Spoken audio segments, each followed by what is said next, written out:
I froze when I saw my own face plastered on the entrance gate. The ink was still wet, the message clear: do not let him in. Her wedding, my stepdaughter's wedding, the girl I had raised, the one whose tuition I paid, whose sleepless nights I comforted, whose entire life I had steadied after her father vanished. And there it was, my exclusion printed like a warning. The security guard glanced at me, a mixture of sympathy and duty on his face. I said nothing. I argued nothing. I just turned and walked back to my car, leaving the muted laughter and music of the celebration fading behind me. She didn't know it yet, but in the moment I drove away, her wedding had already begun to unravel. Most people imagine betrayal as a thunderstorm, loud, impossible to ignore. Mine arrived in whispers, in small, almost invisible moments. It started a year ago. She became distant, cold, speaking in hushed tones with her mother, avoiding me, treating me like I was an inconvenience in the house I had built. I dismissed it at first. Teenagers drift, young adults pull away, it's temporary. Then I found the message. Her fiancé texting her mother, I don't want him there. He's not her real father. And her mother's reply, don't worry, I'll handle it. The girl I had nurtured didn't protest, didn't speak up. That was the moment clarity replaced disbelief. A sharp, icy realization. I watched. Quietly. I learned every detail of the wedding, who was paying, who wasn't, and where the cracks lay. The groom was buried in debt. The venue still had half the bill outstanding. The generous sponsors, her mother boasted about, were fabrications meant to cover their reliance on my last-minute contributions. Contribution. The irony cut deep. 15 years I had poured into her life. Tuition, healthcare, apartments, cars, comfort.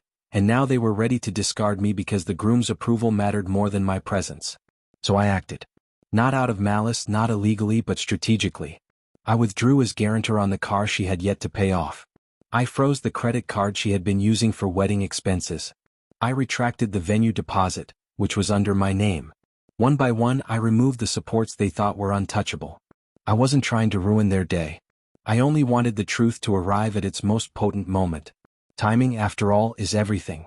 When I returned to the venue and saw my face on the do not enter sign, I felt no shock, no rage. I left quietly. Hours later, as the ceremony was meant to start, my phone rang. The venue manager's voice was urgent, panicked. Sir, we can't proceed. The rest of the payment hasn't been made. Guests are waiting, but the hall cannot open without your authorization. My authorization? I asked calm. Yes. You're the financial guarantor. Legally, we cannot allow the event to continue without your approval. I smiled to myself. Then don't. The line erupted with shouting behind the manager before the call ended. 30 minutes later, my phone lit up with frantic calls. Her mother first, screaming, incoherent, and then my stepdaughter, voice trembling, part anger, part panic. How could you do this on my wedding day? I kept my voice steady. Funny, I said softly, that's exactly what I was wondering when I saw my own face on the gate. You chose to exclude me, and now you're surprised by the consequences. Her cries filled the line. She begged, not for forgiveness but for rescue. Please fix this. Everyone's watching. I said nothing more. Silence said everything. In that moment, the facade crumbled. The groom shouting accusations, the mother frantic, their perfect day disintegrating under the weight of the truth. By nightfall, the wedding was over. Guests had departed, vendors walked away, the groom had abandoned the bride's side. Every fragile pillar of their celebration, built on lies and appearances, collapsed because I stepped back from the foundation they never respected. Revenge isn't always loud.